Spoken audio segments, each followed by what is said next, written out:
Anyways, I am Alex Weidenhammer. I'm the Director for Workforce Training with the Illinois Community College Board. For today's operational meeting, we're going to be focusing on a few core aspects. So first thing, I've already seen people signing into the chat. If you haven't already done so, please enter your name and college into the chat, and feel free to say hi to everybody who's online here today. So the first thing we're going to look at is the FY25 NSAW outcomes. So now that we've completed 2 full years of the grant cycle, we can now really start to kind of dig deeper into what story is the data telling us about the NSAW grant. And we're going to kind of look at a quarterly breakdown, overall metrics, expenditure levels, so on and so forth. Then after we're finished up with our outcome review, we're going to look at programmatic reporting, just a few reminders and a few things that we've been noticing as we're going through quarterly reports and moving into quarter 2 with reporting. Oh, sorry, there we go, slides are back. Things that we've noticed as we're reviewing the programmatic reports, just little things that we need to tweak. As Levon and I mentioned on previous calls, each year that we are, running the NSAW grant, we're trying to kind of tweak and fine tune our processes here at the ICCB when it comes to data collection. So we're gonna have a few points that we're gonna talk about there. And then some NSAW grant guidance is gonna be our final key component of today's operational meeting, specifically guided around budget modifications and the 10% discretionary rule. That's one area that we've had a lot of questions over the past few weeks, so we thought it would be a good time to have everyone together and we can kind of walk through exactly how does the 10% discretionary rule play out when you're reporting each quarter as well. So just to begin, looking at the overall expenditures compared between FY24 and 25 for the NSAW grant, as you can see here, and kind of looking at the data, we have spent above 90% both years for FY24 and for 25. And it should be noted that for 25, we were allocated and awarded more funding for the NSAW grant overall, and we were able to exceed our previous year's expenditures. So I just want to congratulate everybody on all of your hard work with this grant. I know that we've reached out time and time again about how important it is to utilize this funding, and I think that these levels in this data show just how important this NSAW grant truly is for all the colleges throughout the state. So looking at our overall outcomes, so comparing between FY24 and 25, as you can see here, FY24 NSAW overall outcomes are here on the left, and then on the right are FY25 NSAW outcomes. And as you begin to kind of look at all these numbers, you can see one general trend is that everything has increased by a fairly decent amount between the 2 years. We had 9,692 total participants between training and services in all 3 of our buckets, which is the employer-connected training, non-employer connected training, and then employer-connected services, kind of a tongue twister there. And then as you can see here in FY25, we reached 12,360 total participants. Same thing goes with credentials awarded. 6,701 were awarded in FY24, and we saw an increase to 9,912 credentials awarded in FY25. There was a marginal increase in trainings held, so 1,535 trainings held in 24, and we increased that to 1,925 in FY25. And then for employers served, 461 employers were served via the trainings and services, so those are grouped together, and 534 employers were served in FY25. So one thing that I'll say here as we're kind of moving through the slides is that the overall trend that we've seen after looking at the 2 years of the data is that there has been an increase in participants, the number of credentials awarded, trainings held, services, everything really across the board, expenditure levels. So it's a great thing to see that this funding is much needed and being utilized, right? So now what we like to do as well is kind of look at a quarterly breakdown in each of our 3 buckets when it comes to participants. So as you can see here, looking between FY24 and 25, as I stated earlier, there has been a noted increase each quarter for the number of participants in our employer training component of the grant. And as you can see here, this reached a grand total of 2,568 total participants being served just in quarter 4. So I just want to remind everybody that these are by quarter. So, this was specifically for quarter 1, quarter 2, quarter 3, and quarter 4, and that accumulates into that total number that I showed on the original slide, on the first slide. So looking at training sectors are always something that we keep a close tab on, because once again, that shows which industry sectors within our state are in most need of this form of non-credit training via the NSAW grant. And as you can see, and this has been stated in other operational meetings, that manufacturing, when it comes to employer-connected training, has been by and far the largest section of training when it comes to participants. You can see here that in FY25, there were a total of 2,182 total participants being served in the manufacturing sector, with a total of 387 trainings. With education and training, following a bit behind with 1,143 total participants and 110 trainings total. And then in third, we have health sciences, which had 844 participants and 121 trainings. And once again, we've taken these career clusters and kind of mirrored them with the CTE career cluster framework with the NSAW grant. So a lot of this will align to maybe some other career clusters you see in other grant programs as well. So moving on to non-employer training participants. So once again, a noted increase in Q4. As you can see here in Q1, we saw a steady increase, and in Q2, there was another steady increase. Q3 dipped just behind FY24 numbers, but then in Q4, with a grand total of 2,334 participants being served through non-employer connected trainings. So once again, with these three buckets, we like to look at which sectors are being served primarily through NSAW funds. So as you can see here, the other category is actually the leading sector that NSAW trainings were geared towards when it came to non-employer connected training, with 1,076 participants taking part in those trainings, which 172 total trainings, with education and training following closely behind with 963 total participants and 107 trainings. And then health sciences with 739 total participants throughout FY25 and 124 total trainings over the course of the grant. And then finally, finishing up with our third and final bucket, our employer connected services. And once again, I think that throughout the course of the grant, like I've stated earlier, we've seen increases each quarter with the number of participants within services and trainings. And if you look here in Q4 of FY24 compared to FY25, it was a little bit lower during Q4 during FY25, but the numbers are still very, very close. So once again, that still signals that the services that are being provided via the colleges are still quite in demand and sought after by local employers throughout the state. And I know that I kind of moved through this a little bit quickly because we have a lot to go through here on our meeting today. So I'll be sharing these slides out with everybody after the meeting, so you'll have access to this data. All this data was compiled via our NSAW dashboard, which with the help of our research and analytics team has aggregated all the data from all of the JotForm programmatic reports into a easy to utilize dashboard for our unit to really begin digging into this data. And once again, we're excited for another year of funding in FY27. I'll talk a little bit more about that here once we get close to concluding our meeting. And we're looking to the great outcomes that are to be in FY26. Does anybody have any questions about any of the data that I've showed, or any comments or anything? I don't know if there's anything in the chat. Yeah, so we had a couple things come through the chat. Okay. So there's two things. Yes. One, someone said they're curious how health science trends might be impacted knowing PATH is not being funded going forward. Mm-hmm.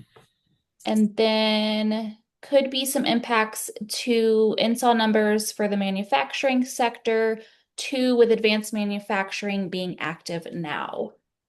Yes, so that's actually a really good point. And that's something, our work here in the NSAW grant isn't just within a silo. So I think it's a really good point that you brought up with PATH no longer being a source of funding, right?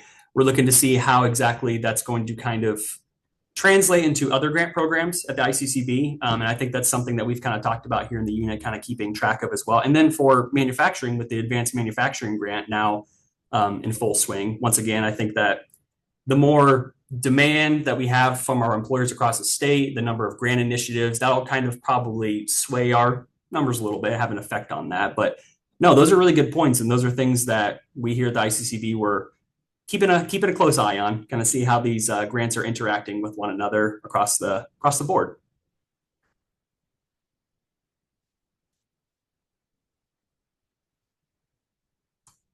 Okay, was there anything else in the chat here before I continue on? Not at the moment. Okay, all right. Thank you, Brittany. All right, so now that we're moving into quarter two actually ends on June 30th here, so just a couple more weeks. As we're conducting our quarterly reviews of both the financial and the programmatic reports, there's a few little things that we want to keep people mindful of as we are conducting those reviews, just little quality of life things that kind of help us on our end conduct our reviews and then offer some clarity to all of you who are doing the work and completing those reports. So for the first thing, so one thing that we've talked about here in previous meetings is the importance of counting NSAW students and participants. So there isn't formal guidance that we have issued from the ICCB. We're still talking amongst our unit and with our executive level directors, executive division, about this particular matter. But the one thing that we're stressing, Levon and I are stressing, is that only verifiable students and participants being funded via NSAW grant funds or participating in NSAW grant activities should be reported on the quarterly programmatic report. So one thing that we saw when we were looking through the quarterly reports, looking at the optional comment boxes, there were things that weren't aligning with the project or the proposed scope of work for some of the colleges, where there were other non-credit activities being shared within those quarterly reports that didn't align with their actual NSAW work. So one thing that I want to say here is just make sure that when you are reporting your numbers, obviously, and then also if there's other updates that you're providing in the optional comment box, make sure that all of that focuses specifically on the NSAW grant activities, the activities that are in your proposed scope of work that you completed with your application, or if there have been scope of work changes via budget modification as well. It just gives us a little bit more clarity of exactly what everyone's doing, right? And one thing that we do when we complete these quarterly reviews is we compare them to the original application and we compare and see the programs that you originally proposed to compared to what's actually being reported on those reports. So I just want to make sure everybody keeps that in mind as they're completing their quarterly reports for quarter two. So the next thing also that we've talked about in previous meetings is the importance of collecting contact information. The reason we have put forth this guidance to everybody at the colleges, you out there in the field, is that if there were ever any issues where we needed to verify the numbers that are being reported in the quarterly reports, we would need some form of verification information to, I guess, reinforce the numbers that you're reporting in your quarterly reports. And we don't have any formal guidance of exactly what measures we're looking for, what information we're requiring of everybody. But the thing that we want to keep in mind is that participant contact information should be kept on file at the colleges for those verification purposes. And over the past few weeks, we have reached out to a few of our colleges for some brainstorming, just kind of seeing how exactly colleges are doing this in different programs. And a few things, these are a few examples here in the bulleted points of ways that you can keep track of this information. So you could keep the physical sign-in sheets for trainings or services, registration lists for online activities. So if you were hosting webinars and online meetings, things like that, keeping those registration lists would count as keeping the participant information. Evaluations from activities, certifications with participant names, or if you do have a current registration software that you're using for the NSAW grant, that will work as well. This is something that we aren't really trying to really dig into anybody's work at the colleges. We know that, it's important that you're keeping a registration of all your participants within your programs. But we just wanted to bring to light how important it is if there is ever a verification question that needs to be answered with the NSAW grant. And I know that we've talked in previous meetings that some colleges and some programs found this is challenging. Some programs are already sort of implementing these sorts of processes to track participant information. So I kind of wanted to open the floor maybe just for a second if there's any questions or comments about this particular topic. And I saw some things coming through the chat. I didn't know if there was questions or comments. Yeah, so one was just from Chris, Sure. letting everyone know about the rural health grant coming out. And then the other was answered, but Heather, you do have your hand up. Yes, thank you. So before we kind of knew about the full like registration, needing all the information and stuff like that. Mm-hmm. So if we have a sign-in sheet for our first training, Mm-hmm. is that okay? Yes. Because I know you said a physical sign-in sheet, but we don't have them, quote, in the system. Right. So, and that's something we're kind of we are aware of, that there might not be a formal registration software that you're implementing. Okay. So that is one way, yes. So if the actual physical records themselves, as long as you have those physical records on file at your college, that will suffice. When you say physical records, is that like a registration sheet or just that sign-in sheet particular? Either or. Okay. Yeah. Okay. I just want to clarify. Mm-hmm. Thank you for the question. Yeah. Okay. And I just want to thank Chris for putting in that rural health information. That kind of it's quite important as we were just talking about healthcare, especially. So I'm good on that. Were there any other questions about counting NSAW students or participants?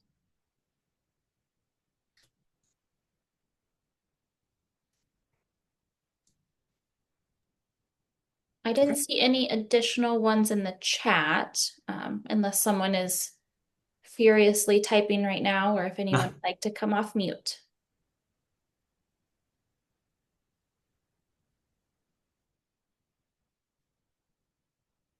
No?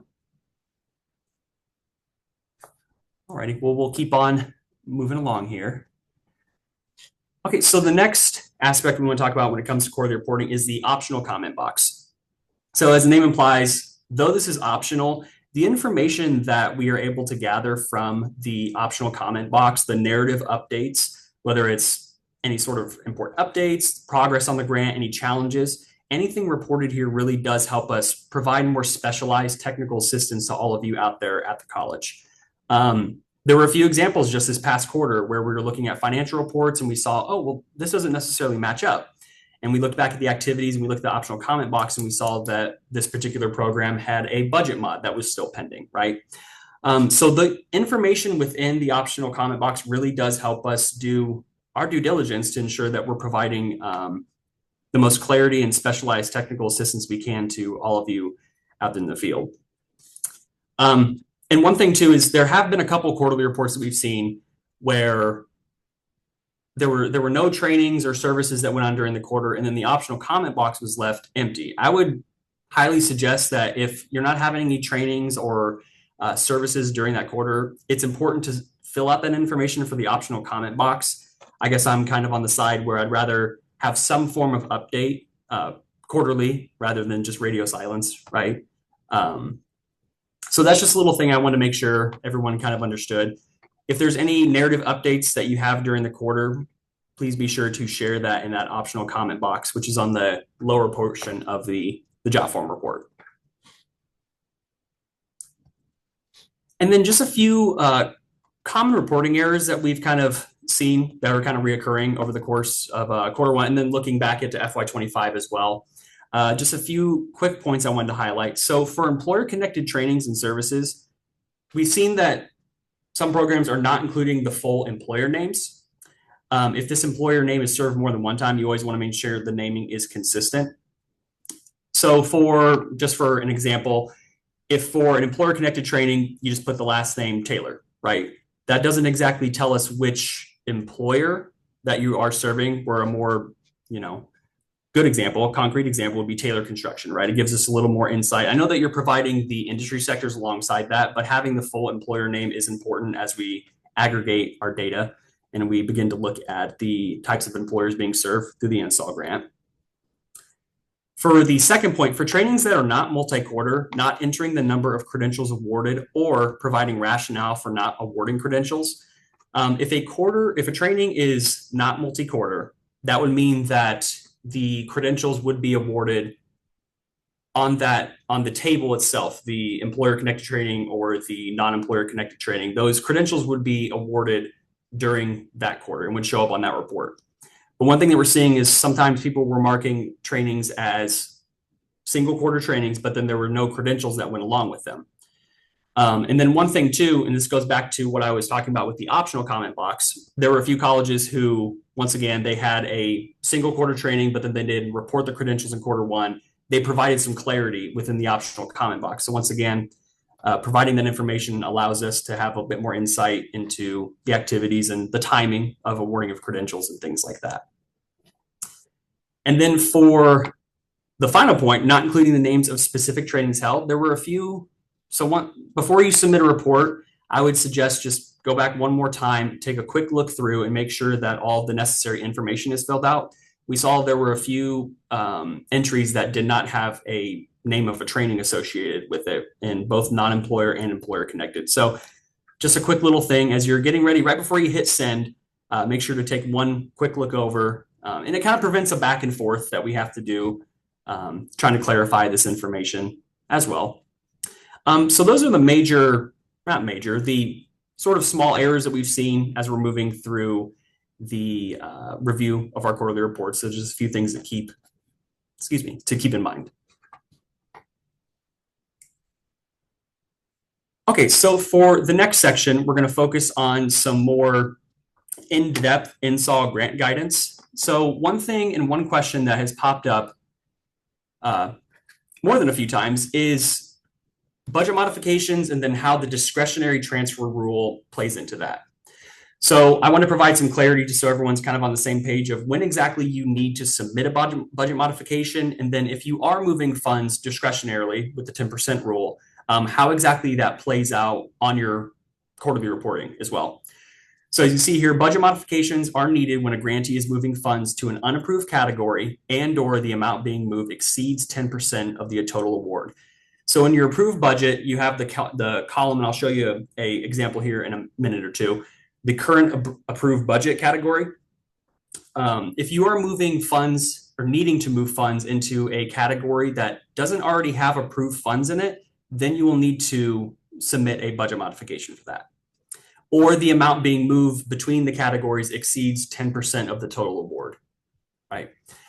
And one thing to keep in mind is that funds should not be expensed until the budget modification receives ICCB approval. We try to move quickly through these budget modifications as they come in. Both our grants management staff and myself, the programmatic staff, are conducting dual budget reviews to make sure everything matches up with our records and to make sure everything is allowable as well. But one thing to know is that the funds should not be expensed until you receive the ICCB approval, which actually Chris Blankenhorn here on the call, he's a part of that process as well. I believe that you'll receive that verification from Chris as well. So one thing we've been seeing, and this goes to our second point, one thing we've been seeing on the quarterly financial reports is that when colleges are implementing the discretionary changes within their budget, what tends to happen is that they're changing the actual budget amount, right? And so when you're completing the quarterly financial report, you should not change the total amount of each budget category without a budget modification, right? So the approved budget, unless there is an approved modification, that will maintain consistent from quarter to quarter unless, as I said, a budget modification is approved. Therefore, on the quarterly financial report, like I said, current approved budget column should match the approved budget that the ICCB has on file. And when it comes to the discretionary transfer, so as you know, you're allowed up to 10% of the total award to move between approved budget categories. And the ICCB on our current quarterly financial reports doesn't have a way of tracking those from quarter to quarter. That's something we're having internal discussions about.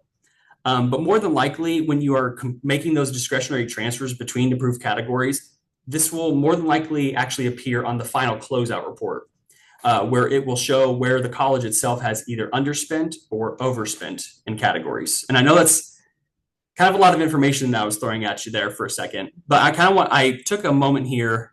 I'm gonna stop sharing and I'm gonna pull up my examples just to kind of show you exactly what this would look like on a closeout financial report. Okay, let's see here.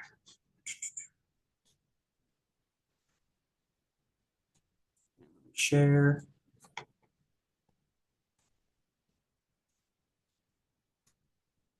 Okay, so have our example. We have Dunder Mifflin College here, one of our grantees for the NSAW grant.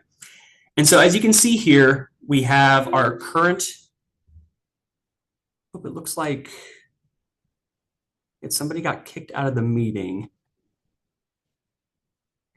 Hey, Brittany, would you be able to reach out to Heather Adams? Yeah, It looks like absolutely. it looks like she was kicked off our meeting there. Okay, yep. Yeah, thank you. Okay, so as you can see here, our college, they have their current approved budget here in column E going down. Their grant expenditures for the quarter in column C as well. Prior work expenditures in F. And as you can see here, so when it comes to the discretionary transfers, this is where it will primarily show up. As I noted here, this is the quarter 4 and closeout combined.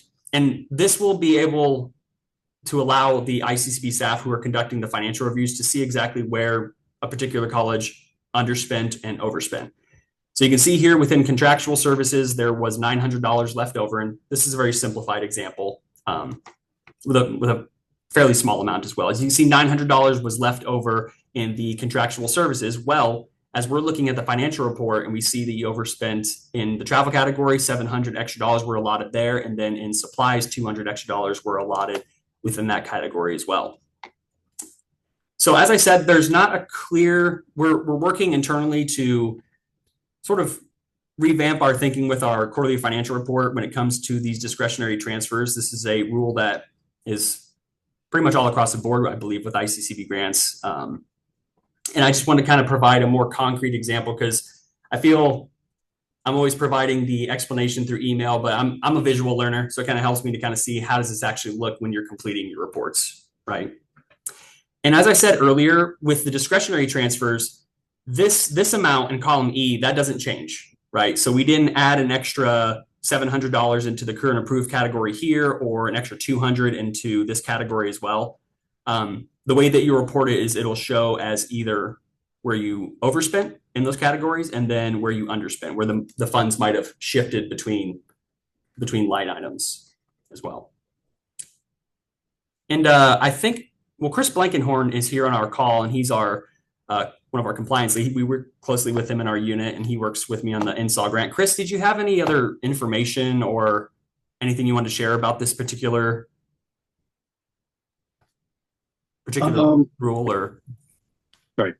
Not in particular. You know, our conversations internally about this have kind of led to the understanding that this is a hole in the got to rule that we were sent.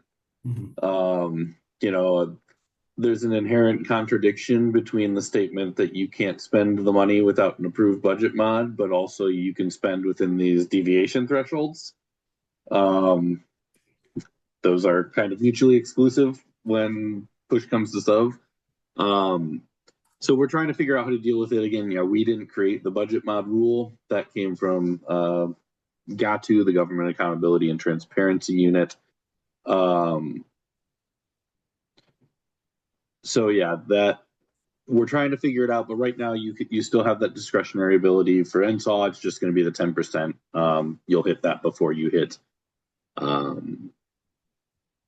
Before you hit the 50,000. So, and then I also just put in the chat, it doesn't help right this second, but we are also going to release an Excel tool that will let you enter your approved budget, let you enter various proposed changes, and it will give you, warnings if you're over threshold or if there's a new category, if your budget's unbalanced.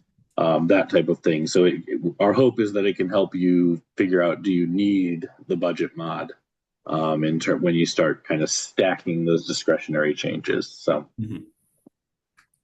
But yeah, no, it's a weird reporting hole. We're just trying to, interpret it as best we can. Yeah. But Chris, I'm glad you mentioned the budget modification tool itself. I was going to say, once that is made available and it's finalized here at the ICCB, that's something that we will share. And I believe it's going to be posted on our website, won't it, Chris? Yep. So it'll be made available on the ICCB website as well.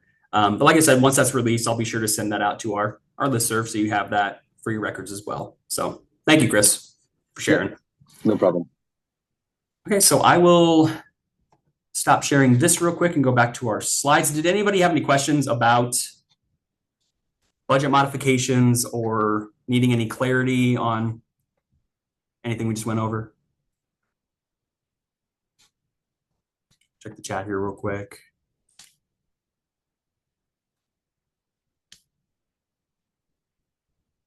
Lindsay, I see here. So I would suggest removing the red cells with the new budget mod rule. Something we could possibly look into. Hold on a second. So Chris, okay, and Chris put more information about the budget modification tool into the chat as well. Okay. Well, I will reshare here real quick the slides.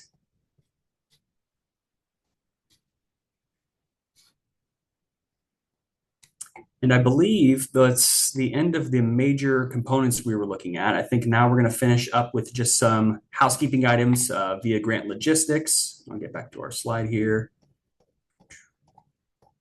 Okay, just some housekeeping items. So here on the left side, these are kind of our general announcements. Q2 programmatic and financial reports will be due July 30th. Our quarter two ends here in the next few weeks on June 30th.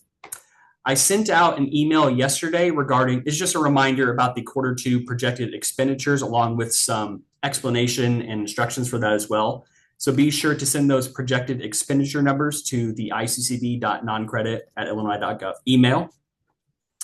We've been having a lot of shifts happening out there in the field with people coming and going from NSAW programs. So if there are any updates to grant contact information or people who need to be removed or added to listservs, please reach out to me and I will get those requests submitted to our administrator to have those changes completed.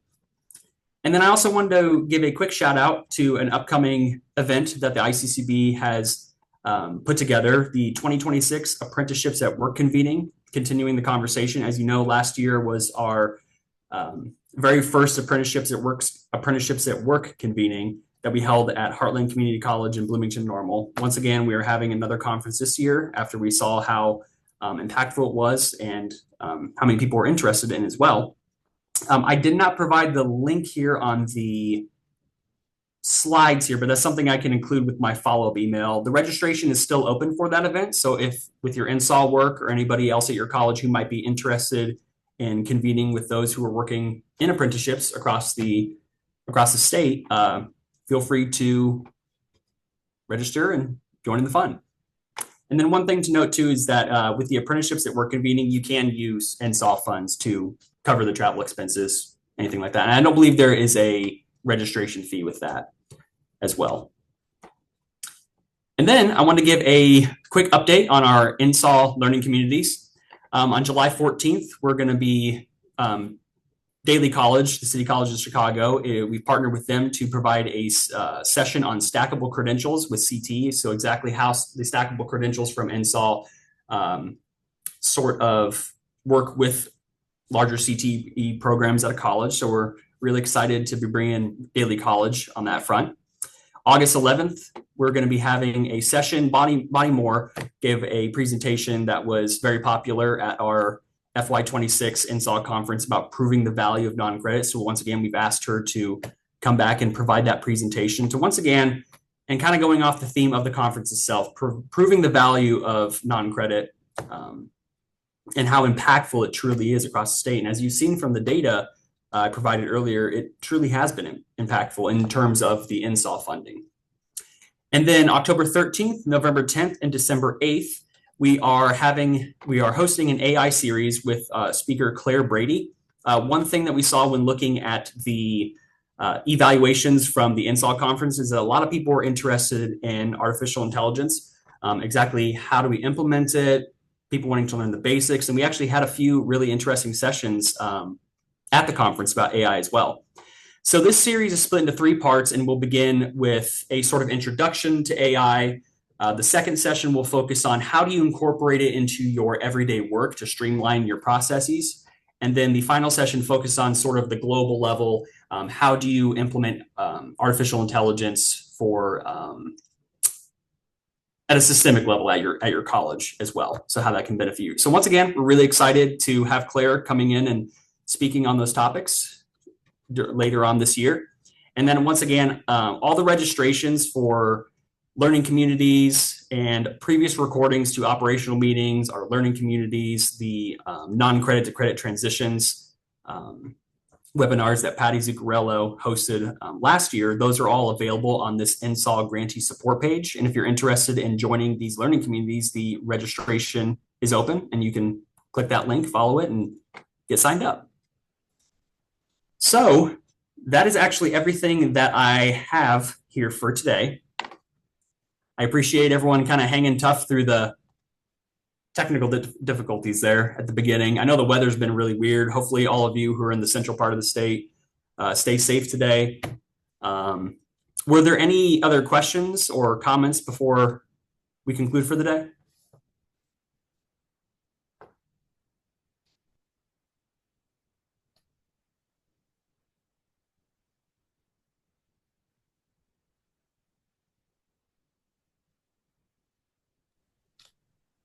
I don't see anything in the chat, and I'm going to take everyone's silence as no, unless someone comes off mute. Okay.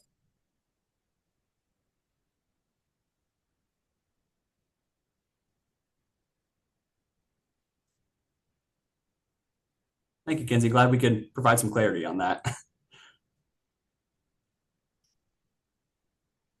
Okay.